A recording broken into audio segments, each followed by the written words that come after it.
Hey everybody, welcome back to the first layout update in probably 2 weeks. Been traveling out of town. I know you saw the other videos I posted. I rode behind the 765. I attended the Nickel Plate Historical and Technical Society convention.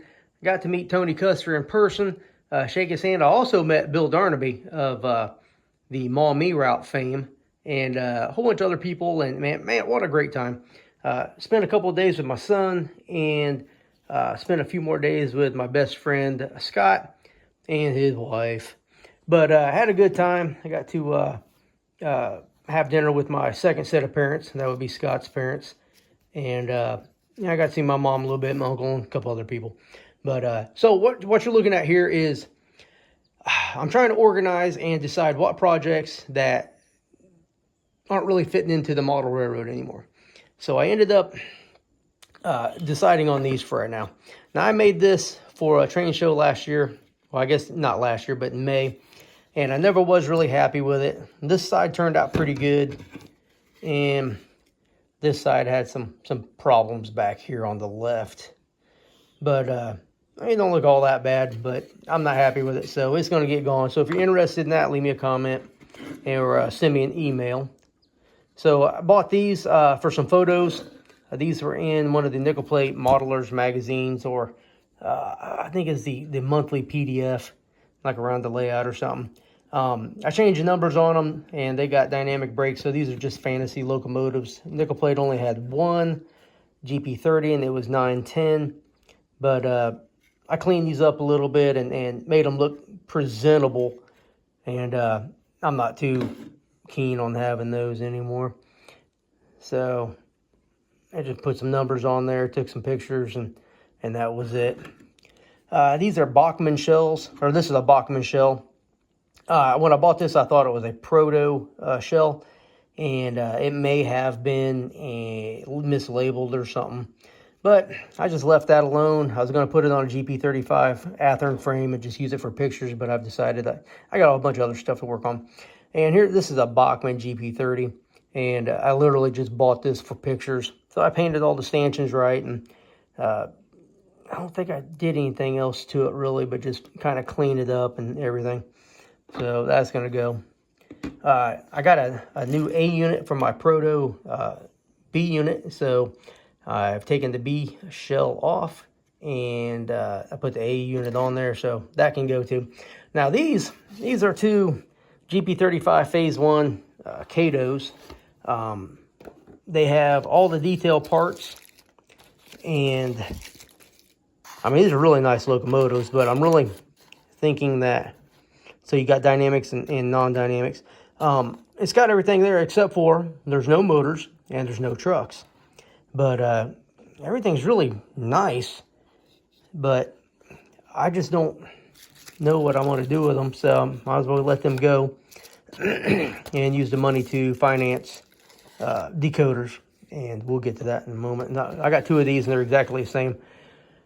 I'd like about 40 a piece for these, maybe 50, probably 50 with shipping and handling for one, and then so both would be $100 free shipping and handling. So these here, just make me an offer if you're interested. If you're not, ain't no big deal. They just sit on the shelf. So what has caused me to go through and decide I need to purge some stuff? Well, I'm going through all my locomotives, and here's just my Pensy locomotives, and I'm writing down all the information on there, and if there's any issues with there. And I have a couple, well, more than a couple. I have actually quite a few. Like I have a decoder, a sound decoder that's not making sound, and it's a brand new speaker. So either the speaker's bad or the decoder's bad. I got a K4 that has a bad motor control chip. I have an M1B that had a bad motor control chip, so it's got a new decoder I just need to put on there. I got some traction tires to work on and all that. And then I got a bunch of diesels down here giving me issues, so maybe some of them just need to be not recalibrated, but set to default standards and then reprogrammed again. And now I'm going through some Virginia locomotives, so I'm writing every single thing down so I can keep track of what I need to work on. But whatever decoders that I need, hopefully I can sell a couple of these things and not trying to make a lot of money. The Katos I paid a bunch of money for. I think I paid $50 a piece for them. That's why I'm asking 50. But everything else, I don't know. You could have a one-off Rob Hale original, but I wouldn't put my name on that one, but just so you know. So I got, in the future, let's talk about what we're doing here in the future. So I got my epoxy ready here, and I'm going to start mixing that up this week, and I'm going to pour that over here into this this lake. I have my little clear acetate dam built that will go right back here in the corner, right down in here. And I'm hoping to fill all this up with maybe a 1/2 inch of epoxy. And I hope it looks pretty good. I got Anthony from, was it Georgia Model Rails? Georgia. Oh my gosh, I should have wrote that down. But he's coming here in a few days, so I got to get some stuff done. And since I'm going to be working on epoxy, I'm going to go ahead and do this river scene over here also. I got a bunch of work to do to it, put some cattails and stuff in there. And I found, four or five Woodland Scenics water epoxy kits on a shelf that I didn't realize I had. And so I'm going to pour them in here. So this doesn't have to be thick. This probably only going to end up being maybe 1/8 of an inch thick at all. But I think it's going to look okay because you don't need to be real deep. And I might be able to use the other epoxy left over. I don't know. I think that's epoxy, right? So I don't know. We'll figure it all out. So a few weeks ago, I had talked about my very first kit bash project, and that was this caboose, and how I really laugh at it now. And it's probably an old Tyco or something. I don't even know. But it's pretty sad. But, you know, when I was 16 and I had no tools at all, and I was just using a hacksaw out of the garage, you know, you got to start somewhere, and this is it. So here is one of my latest kit bash car projects. And this West Virginian Fantasy 85-foot gon, not 85, about a 70-foot gon, maybe 65 feet-ish, I don't know. This is two Tyco, I think Tyco or Lifelike gondola cars, cut and spliced together in the middle. You can see by the R, there's a little bit of a seam right there. And since it's going to have a load, I just put some L bracket pieces of plastic in there. And, you know, I think it looks all right. Put some decent trucks on there. I didn't cut the grab irons off and put on wires, but the stirrups on the bottom, those come off a Proto Gon kit. My biggest mistake on this is that both ends are the B end. I didn't realize that I had the brake wheels on both sides. But hey, you know, there's a lot of homemade cars out there on real railroads that have some unique things. But so the story goes that this was an experimental car. They built one, and they had brakes on both ends because they thought the car was too long just to have one set of brakes. So there you go. I think I put some, let me see here, brake line on there as well.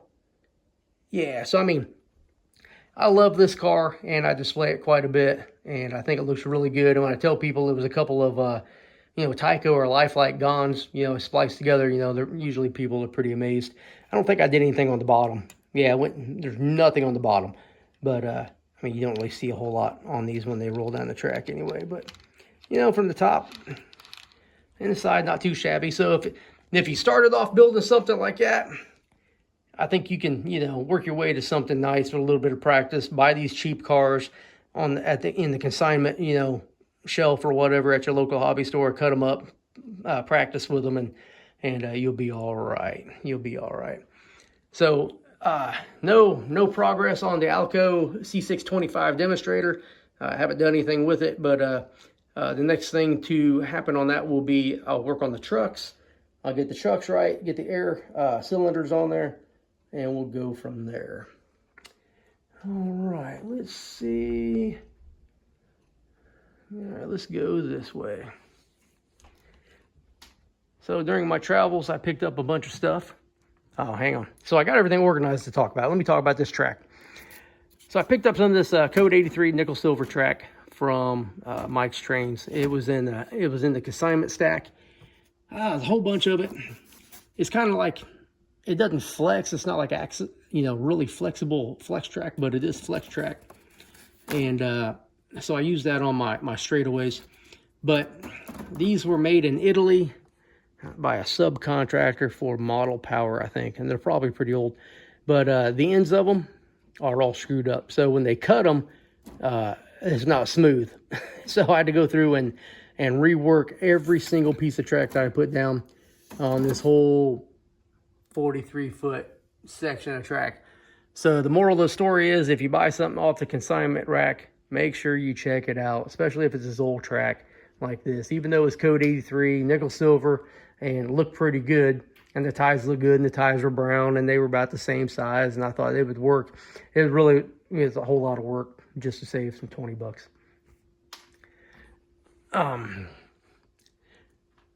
These are just paper models that I printed off out of one of the nickel plate modelers magazines, and just basically took the paper and made a little cardboard box out of cereal box and put that stuff on there. And I got a couple of these around here. This one on the right, I can't find the roof, so once I find the roof, it'll go someplace on the layout until I can build something. Went to a place called Hobby Works in Angola, Indiana, and I picked up these two culverts. I don't know why I never see these when I'm at any of the hobby shops around here for some reason. But I grabbed a couple of these real quick, use them a couple of places. While I was at the convention, they were selling things from the company store, and I picked up these Rapido Fruhoff. I think they're 35-foot trailers in the blue nickel plate scheme. I got them for a steal. I hit my favorite Wabash Antique Depot in Decatur, Illinois, and found this, so you know I picked it up. I picked up this bunch of bridge parts. Now these are junk. I'm not going to do anything with these. They'll probably just get thrown into a box and forgotten about. But the girder bridges came with them, and I'll show you what I did with that. That's really why I bought them. I think I paid $4. I just sat that there. I don't know what to say there. Also picked up this Lifelike Dickerson station. I'm going to do a little bit of a kit bash on this. I got a little outbuilding on here, and I'm going to see what I can do. And it might not be a kit bash, as in multiple kits being used, but I think I'm going to do something to it and make it look a whole lot better. Maybe I swap out the windows and the doors and all that. So that's a future project. I picked up this little bit of plastic struts. There's some parts, looks like some railings for stairs and stuff like that, and maybe some cross bucks down there. And this was like $2, and I was like, can't beat that. Low battery. I don't know how I got low battery. I picked this kit up for, I don't know, I might have paid a little too much for this, but it's probably 10 or 20. But it's a lot cheaper than the $50 that was on the on the price tag. Now, this is the coup de grace. When I was at Hobby Works in Angola, beautiful Angola, Indiana, I found this railroad rooming house. And I'm like, you know, I was going to scratch build something like this, but let me go ahead and buy this wood kit, and I will, you know, really put a whole lot of effort into that. And I'm looking forward to building that. So that'll be a series of videos. I was also just going to Google or Bing. I use Bing because I like their photo option better. And I just went to Bing and I did like a search of HO scale kit bash buildings. And a kit bash came up of the classic Atlas lumber yard and one of these little cheap Tyco houses. And Otto Vandrock also did one of these, built something similar, but I think there's two of these. And in one of the, I don't even know what year magazine. I know there was one back in 1986. So I'm sure this is a common thing to do, is to kit bash all these together. But this is what I think was already put together. So I might just sell that, I think as my son's or something, but I have another one. So I think I might buy a couple of these and combine it with the house and make a little lumber yard for one of the towns that I'm going to build. And that town, it might go over here, because in this space is going to be a small town. I haven't decided what to call it. I'm thinking about calling it an Esser after one of my squad leaders from back in the 90s. And he kind of taught me a valuable lesson about life. And I wish he was here today so I could tell him that it took me a long time to learn that lesson, but, you know, and to thank him for it. But he's passed on quite some time ago, and I can explain all that too. So that was just a kit that I found on a shelf over there. And this is another one that I found. I don't know if I'm going to do builds on these, but I'd like to get 3 or 4 more of these and kind of do like a merchant's row type of thing. And have them all together, you know, seamlessly, you know, one big giant building with all these little stores in there. But that's just an idea. That's just an idea. All right, let's go down here. I'll show you that bridge.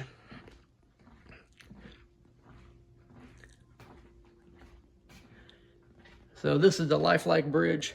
Girders that came with those little bridge piers that look like crap. But so this is part of the industrial belt line that will run over here. But I have a like an S curve cut out of foam that's going to go right here. I should have put it up and showed you. But that's going to be the old main line, and that's basically just to kind of break up this seam down here and give you a little something else to look at, and kind of hide things when you're looking this way, so you don't really see the train come around the curve. You just kind of see them pop out. And I'm thinking about mounting signals on this side that will control the junction right here at AC Tower. And I think that might work out pretty good. And then since the old line here is abandoned over the bridge, then the bridge stays in place because the signals are attached to it. And everything's weed grown and looking rough. I do plan on putting track over the foam old right away right here. That'll sit over there just specifically to take a couple of pictures of it and like the last train, and that'll be it. And then that's that. Okay, let's go over here. This depot was over on the other side of the layout in beautiful Cartridge. And I thought about doing, not a kit bash, but repainting it. And man, this glued together pretty good. So I don't think I'm going to be able to get this apart. But I thought it would look better here than that little lifelike depot that I had. But I got a place for it also. Okay, so while we're here, let's talk about grass. Static grass. So when you're out there doing your static grass, make sure you get the smallest grass possible so that you're not, you know, putting grass down in a yard that comes up to your waist or up to your people's waist. As you can see, this grass is very tall, and it is probably a scale 3 feet at 30 inches at nothing else. And be mindful of that. So that is probably about 2 millimeters, maybe 3 millimeters. So I would go with, you know, less than 1 millimeter, because a millimeter is a square foot. So that's probably close to 3 millimeters. So if a millimeter is a scale foot, then you probably want to go with 0.5. 6 inches, you know, grass is still pretty tall, but it would look a whole lot better than what you got or what I got going on here. But we'll see what we do in the future. So I was building this signal tower, and I set it off to the side because I want steps coming out of that door. And I kind of kit bashed it just a little bit. So this is going to go here. The steps will come down to roughly right here. And then you'll have your cross bucks and stuff like that. But then there'll be a dude out there, a little stop sign, stopping traffic when the train comes through, so they don't have to blow and wake up the firemen who are sleeping. All right, let's go down here. There's another little buildings. I'm gonna use that as a watchman shanty or a crossing shanty. And then nothing's getting done here, but the powerhouse, I'm gonna plan that build here very soon, and I'm gonna do that. I'm gonna make probably a video, maybe 2 videos with that. Now, this Railway Express building right here is just temporary, and so that's gonna come out. That piece of concrete's gonna come out. And my friend Scott, man, this dude, he's more like a brother than a friend, but he is a master model builder when it comes to these wood kits. He has built me a 120 by about 35 or 40 square foot or scale foot, like a warehouse. And it looks absolutely incredible, and it's gonna go right here.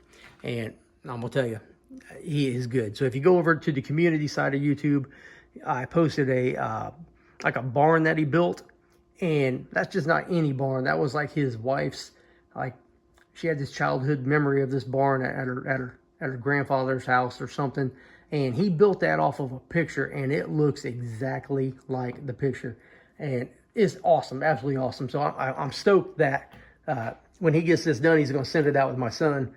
So I should have it here in about a month and a half. So it'll be a little bit before Christmas. So down here at the end of this portion of the old line, and you can see where it used to come over and connect to the Pensy. All that will be, abandoned, old nasty ties and some rail.